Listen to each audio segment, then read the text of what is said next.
Mister my dear professor, retired professor Nageswara Rao గారు, చెప్తా మీ గురించి నేను మాట్లాడతా. ఏం రాజ్యాంగం కేవలం మీకే మాట్లాడే హక్కు కల్పించిందా? వ్యక్తిగత హననం చేయడమా?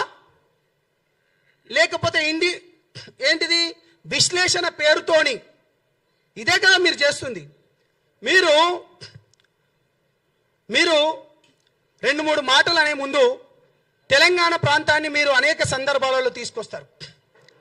తెలంగాణ ప్రాంతం ఏంటిదంటే, ఇక్కడ ఉన్న బిడ్డలు దారిన పోయేటోన్ని కూడా తీసుకొని వచ్చి, అరే బిడ్డ బాగున్నావా, ఎలా ఉన్నావు అనుకుంటే చెప్పి భుజాలను అత్తుకొని వాడు తిండి తినకపోయినా తిండి పెట్టే ప్రాంతం మనది.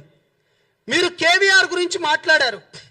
కేవీఆర్ న్యూస్ ఛానల్, ఇంతకుముందు ఒక న్యూస్ ఛానల్, నా మిత్రుని యొక్క న్యూస్ ఛానల్లో తను చేసేవాడు. కేవీఆర్ అంటే కె వెంకటరెడ్డి. జర్నలిజం పేరుతోని గతంలో అనేక సార్లు పవన్ కళ్యాణ్ గారి పైన, అరే పవల కళ్యాణ్, లేకపోతే మూడు పెళ్ళిళ్ళు, లేకపోతే నీకిక్కడేం పండ్రా అని చాలా సందర్భంలో మాట్లాడిండు. అతనికి నేను చాలా క్లారిటీగా చెప్పాను. ఆ రోజు తనతోని నేను క్షమాపణలు ఇప్పించడం కూడా జరిగింది కేవీఆర్ తోని. దాని తర్వాత నా మిత్రుని ఛానల్కి వెళ్ళి బయటకు వచ్చేసిండు, వేరే ఛానల్ పెట్టుకున్నారు. దాని తర్వాత కూడా కారు కూతలు కూస్తూ ఉన్నారు. అంటే ఒక వ్యక్తి యొక్క, పవన్ కళ్యాణ్ గారి యొక్క వ్యక్తిని హననం చేసే, అతని పర్సనల్ విషయాలను, లేకపోతే మిగతా ఇంట్లో వారి గురించి కూడా మాట్లాడే అధికారం నీకెవరిచ్చిండ్రు? రాజ్యాంగం నీకేమనిచ్చిందా?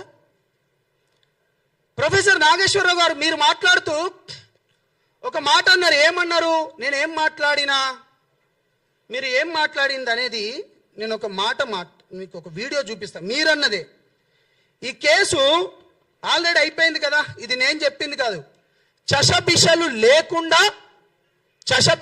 లేకుండా నేను నా ఓటుని నేను బ్యాక్ తీసుకుంటున్నా అని చెప్పింది కూడా మీరే.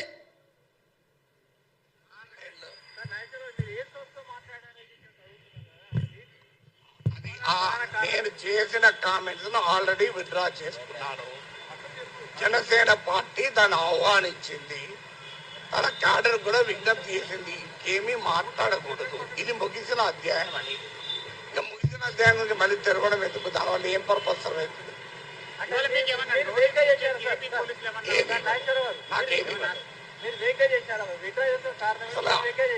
అంటే విడుదల ఉపసంహరించిన వ్యాఖ్యల పైన నేను మాట్లాడాను.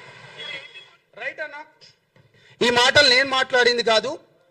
చషబిషలు లేకుండా నేను నా వాక్యాలను వెనక్కి తీసుకుంటున్నాను, ఇక పైన నేను దీనిపైన మాట్లాడను అని చాలా క్లియర్గా పెద్ద మనిషి, వయసులో పెద్దవాడు, ప్రొఫెసర్గా కూడా చేసి రిటైర్మెంట్ అయినవాడు ఒక వ్యక్తి ఒక పార్టీ పైన తన వాక్యాలు వెనక్కి తీసుకుంటున్నానని చెప్పిన మనిషి కొంతమంది చిల్లర బ్యాచ్ గాళ్ళతోని ఏ విధంగా పెడతారు మీరు ప్రెస్ మీట్? అక్కడ మీరు ఏ విధంగా పెడతారు ప్రెస్ మీటు? తిరిగి ప్రాంతాల మధ్య విద్వేషం రెచ్చగొట్టడమేనా మీ పని? లేకపోతే ప్రాంతాల మధ్యలో చిచ్చు పెట్టి మీ వెనక ఎవరున్నారు, ఎవరితోని మాట్లాడిస్తున్నారు?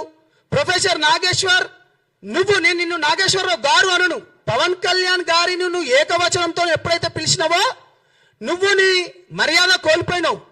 నువ్వు ఛానళ్ళకు పోయేటప్పుడు కూడా మీడియా మిత్రులందరూ నాకు తెలిసిన వాళ్ళు కాబట్టి వాళ్ళు కార్లు పెట్టాలి, నీకు టిఫిన్లు పెట్టాలి, దాని తర్వాత వాళ్ళ దగ్గర నుంచి కొంచెం సమ్ అమౌంట్ కూడా తీసుకొని నువ్వు మాట్లాడేటోనివి. నువ్వేం మేధావి బై? నువ్వెక్కడి మేధావి? నీ మేధావితనం ఎక్కడుండాలి? రైట్, ఇది కూడా మాట్లాడదాం. అంటే కేవలం ప్రాంతాల మధ్యలో రెచ్చగొట్టే విధానంతో వీళ్ళు నిన్న ప్రెస్ మీట్ పెట్టినారు. ఇక నేను క్రాంతి దళం అనుకొని చెప్పి ఉదయిస్తున్న సూర్యుడు అనుకోని పృథ్వీ గారితోని ఈ మధ్యలో బాగా రెచ్చిపోతున్నాడు. ఎందుకంటే తెలిసిన మిత్రుడు, ఉస్మానియా యూనివర్సిటీ దగ్గర ఉంటాం కాబట్టి మనం ఎప్పుడు ఎవరిపైన మనం వ్యంగ్యంగా కానీ లేకపోతే అనుచిత వాక్యాలు కానీ లేకపోతే ఎప్పుడు మనం మాట్లాడలేదు. తెలిసిన వ్యక్తి కదా అనుకొని ఎప్పుడు మనం మాట్లాడలే. పృథ్వీ బ్రదర్, తెలంగాణ ఉద్యమంలో నా పైన 100 కేసులైనాయి. నేను మహబూబాబాద్ జైలు కావచ్చు, మహబూబ్ నగర్ జైళ్ళలో కావచ్చు 100 కేసులు. జేఏసీ పెట్టినప్పుడు పెడమర్తి రవి జేఏసీలో నేను వైస్ ప్రెసిడెంట్గా, వంగపల్లి శ్రీనివాస్ అన్నతోని నేతృత్వంలో ఉన్నప్పుడు జేఏసీ స్వతంత్ర జేఏసీ ఏర్పడ్డప్పుడు నేను ప్రెసిడెంట్గా, నా పైన 100 కేసులైనాయి, అనేక ఉద్యమాలు చేసిన అటువంటి నేను నా నాయకుడిని ఇవాళ నువ్వు తిడతా ఉంటే నేను ఎట్లా మాట్లాడతారా? అరే పృథ్వీగా చెప్పురా, నువ్వు ఎన్నిసార్లు రా నేను ఓపిక పట్టాలి? ఏం మనిషివిరా? తెలివి ఉందా లేకపోతే తెలివి లేకుండా మాట్లాడుతున్నావా? ఆ భాష ఏంటిదిరా నీది? నీ భాష ఏంటిదిరా? అరే పవన్ కళ్యాణ్ గారు తెలంగాణ ప్రాంతంలో వరదలు వస్తే అన్న, మీరు జర్నలిస్టులు, మనం ఎటువంటి ఉద్యమాలు చేసినాం మీ అందరికి బాగా తెలుసు అన్న. నేను ఎప్పుడు పర్సనల్గా ఎవరి గురించి నేను పోలేదన్న, మీకు చేతులైతే దండం పెడతాను. మన తెలంగాణ ప్రాంతం గురించి మీ అందరికి తెలిసిందే.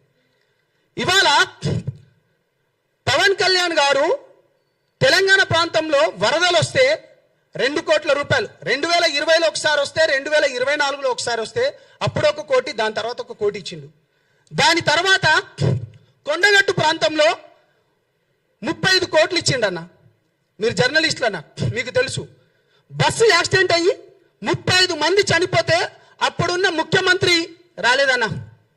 తెలంగాణ ప్రాంతంలో మనం ఏ కులాలున్నా కానీ మనకి ఈ ప్రాంతంకున్న గడ్డ. ఈ వ్యక్తి ఎప్పుడైనా వ్యక్తిగత హననానికి పాల్పడ్డా? పర్సనల్ విషయాలపైన ఎప్పుడైనా పోయిందా? నువ్వు చెప్పురా పృథ్వీ. పాషం యాదగిరి అన్న, నీ దగ్గర కూడా వస్తా. బక్కా జడ్చాన్, తులసి అక్క గురించి అయితే ఇంటర్నేషనల్ ఆమె మాట్లాడాలి. తెలంగాణ ఏర్పడ్డ తర్వాత ఇప్పటికీ దగ్గర దగ్గర 13 సంవత్సరాలు అవుతుంది. 10 సంవత్సరాలు ఇప్పుడున్న బీఆర్ఎస్, అప్పుడున్న టీఆర్ఎస్ 10 సంవత్సరాలు పరిపాలించింది. వాళ్ళ మేనిఫెస్టోలో, ఇప్పుడున్న బీఆర్ఎస్ మేనిఫెస్టోలో కానీ లేకపోతే కాంగ్రెస్ మేనిఫెస్టోలో కానీ తెలంగాణ వచ్చిందే నీళ్లు, నిధులు, ఉద్యోగాల గురించి. విద్యార్థులకు ఉద్యోగాలు ఇవ్వద్దని నువ్వు పదే మాట్లాడుతున్నాడు. పవన్ కళ్యాణ్ వచ్చి, ఆంధ్ర వాళ్ళు వచ్చి, అంటే పవన్ కళ్యాణ్ వచ్చి ఇక్కడ ఏదో చేస్తున్నాడు కదా. కాంగ్రెస్ పార్టీకి, టీఆర్ఎస్ పార్టీకి, బీఆర్ఎస్ పార్టీ వాళ్ళకు ఉద్యోగాలు ఇవ్వద్దని చెప్పిండా పవన్ కళ్యాణ్ గారు ఎప్పుడైనా? ఇది నేను నిన్న అడుగుతున్న పృథ్వీ. బీఆర్ఎస్ మేనిఫెస్టోలో విద్యార్థులకు లక్షల ఉద్యోగాలు ఇవ్వమన్నది మేనిఫెస్టోలో పెట్టుకున్నారు, కాంగ్రెస్ వాళ్ళు పెట్టుకున్నారు. వాళ్ళు పవన్ కళ్యాణ్ గారు ఎప్పుడైనా ఇయ్యొద్దన్నాడా లేకపోతే లోకేష్ ఏమైనా ఇయ్యొద్దన్నాడా? నువ్వు చెప్పాలి. రవీంద్ర భారతిలో నువ్వు ఏమని అంటే విగ్రహం గురించి కొట్లాడుతున్నావు, బాజాప్తగా చెప్తున్నాం. నిన్నెవడు తీయొద్దన్నాడు? బాలసుబ్రహ్మణ్యం విగ్రహం గురించి మేము పెట్టమన్నామా? పోనీ పవన్ కళ్యాణ్ గారు ఏమైనా పెట్టమన్నారా? నువ్వు ఏమైనంటే విగ్రహాల గురించి ఏం రేవంత్ రెడ్డికి పవన్ కళ్యాణ్ గారు ఫోన్ చేసి నువ్వు బాలసుబ్రహ్మణ్యం విగ్రహం ఏమైనా పెట్టొద్దన్నాడా? నువ్వు దానిపైన మాట్లాడరా? రే పృథ్వీ, నేను ఎప్పుడు నీ గురించి ఎప్పుడు అమర్యాదగా మాట్లాడలే పృథ్వీ గారు. నా నాయకుని పైన మీరు ఈ విధంగా మాట్లాడతారా? మనం కొట్లాడతాం. తెలంగాణ రాష్ట్రం ఏర్పడిన తర్వాత నువ్వు పవన్ కళ్యాణ్ వల్లనే అంటున్నారు కదా మీరందరూ. మీరు నన్ను అడగండి అన్న క్వశ్చన్.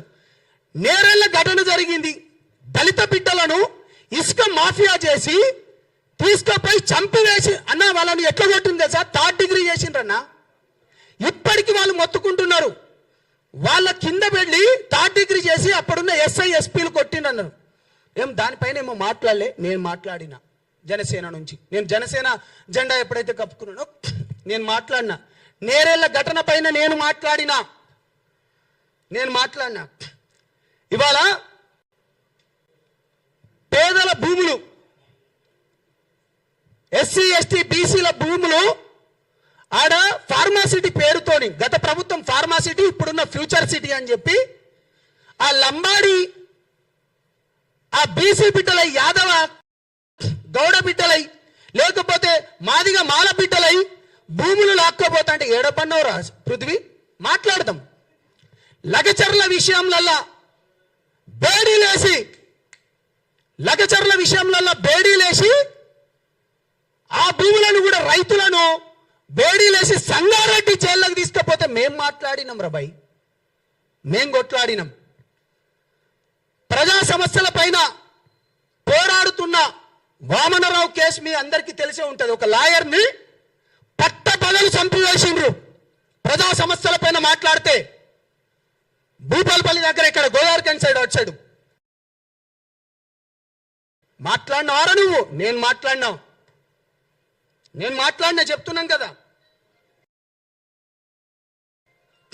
ఖమ్మం మిర్చి రైతుల గురించి సరైన మద్దతు ఇవ్వలేదంటే జనసేన పార్టీలోకి వచ్చి మేం మాట్లాడినాం.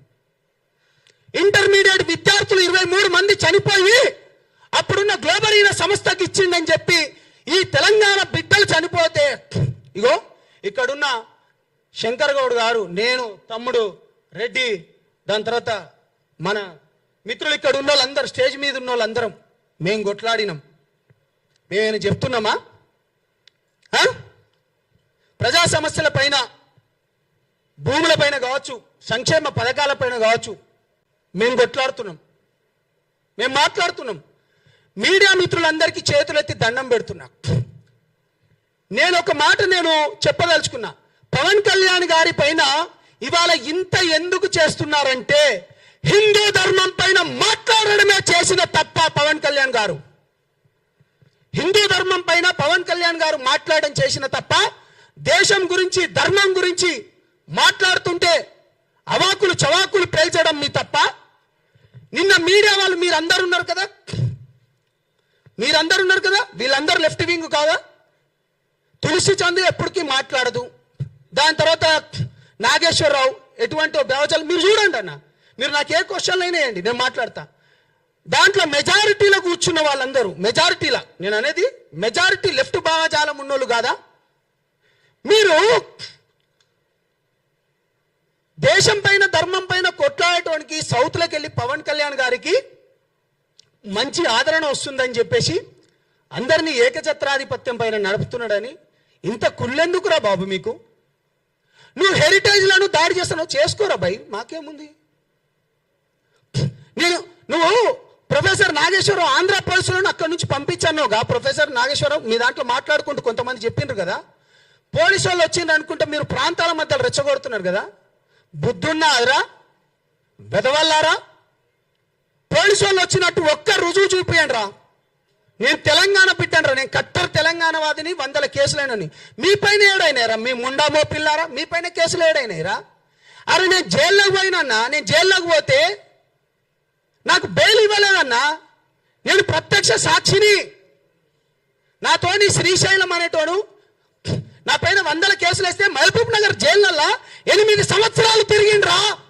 మీరెక్కడున్నారా? అరే పృథ్వీగా మీ అయ్య చేసేడు కావచ్చు ఉద్యమం, నేనేమంటలేను. నువ్వు చేయవారా బిడ్డ? తెలుగుదేశం ఉద్యమంలో మీ అయ్యగారు చేస్తే మేము నలిదేశం ఉద్యమంలో మా పైన 100 కేసులు అయినాయిరా. సూట్ అండ్ సైట్ ఆర్డర్స్ వచ్చినాయిరా మా పైన. ఏం మాట్లాడుతున్నావురా? నేను పవన్ కళ్యాణ్ గారిని నా నాయకుడిని ఎందుకు అనుకున్నానో చెప్తా. కేవలం పేద ప్రజలకు మంచి చేస్తా అన్నాడు కాబట్టి ఆయన ఎంబడిపోయినా. దేశం గురించి, ధర్మం గురించి నాకు దేశమే మొదట. నేను ఒక లంబాడి బిడ్డగా చెప్తున్నా, సనాతన హైందవ ధర్మాన్ని మేము మొక్కినట్టు ఈ దేశంలో ఎవడు మొక్కడు. పవన్ కళ్యాణ్ నేను ఓపెన్గా చెప్తున్నా, మేము తీసేస్తాం. మాది దాన్ని ఏమంటారు మీరందరూ ఉస్మానియాలు మీరు బాగా చూస్తుంటారు, చరి అని చెప్పి మేము మొక్తాం. ధర్మం గురించి, దేశం గురించి పోరాడేటోని మీరు టార్గెట్ చేస్తారా? మీరు ఎవడొస్తాడో రండిరా అని చెప్పిండ్రు కదా. అరే నేను వచ్చిండ్రా, మేమందరం వచ్చినాంరా. తొక్కు తంబిట, ఇగో అక్కడ ఉన్నది ఇగో దళిత బిడ్డలే, ఇక్కడ ఉన్నది కూడా బీసీ బిడ్డలే. ఇగో ఇక్కడ కూడా నందగిరి సతీష్ అనే వ్యక్తి కూడా తెలంగాణ ఉద్యమంలో పనిచేసినోడే. మీరు ఒక్కరేనా అర పీకుడు గాళ్ళు మాట్లాడుతాండ్రు? నేను తులసి చంద్ గారి గురించి వస్తాను. తను ప్రతిసారి నాకేం తప్పుంటే మీరు క్వశ్చన్ లేని మళ్ళీ మళ్ళీ మళ్ళీ చెప్తున్నా. నేను మోడీ ఉన్నటి సున్నాట. అరే అన్న, ఎర్రకోట దగ్గర తీవ్రవాదులు ఎవడో వచ్చి వాడు కార్ల ఎక్స్పోజ్ పెట్టి చంపివేస్తే, అన్న ఇగో ఇక్కడ కింద సెన్సెక్స్ కూడా ఉందన్న. బీజేపీ పార్టీ రానప్పుడు ఎన్ని దాడులు జరిగినాయి అంటే కేంద్రంలో బీజేపీ పార్టీ రానప్పుడు ఎన్ని దాడులు జరిగినాయి, బీజేపీ వచ్చిన తర్వాత ఎంత తక్కువ చేసింది అనేది. ఇప్పుడు టెర్రరిస్టులు మన పైన దాడి చేస్తే నువ్వు ఇక్కడ ఉన్న ఇంటెలిజెన్స్ రిపోర్టర్ని కూడా మోడీ ఉన్న సున్నా, మోడీ ఉన్న సున్నా. దాని తర్వాత ఏంది, పహల్గాం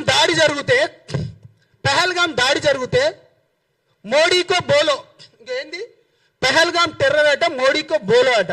అరే మన పక్కనున్నోనికి అన్న, మీ అందరికి తెలుసు, మీరందరూ ఉస్మానియాలో అన్న, మీ అందరికి తెలుసు, మన పక్కనున్నోనికి తెలవడానికి ఏమైనా అయితే మనం ఉరికిపోతాము.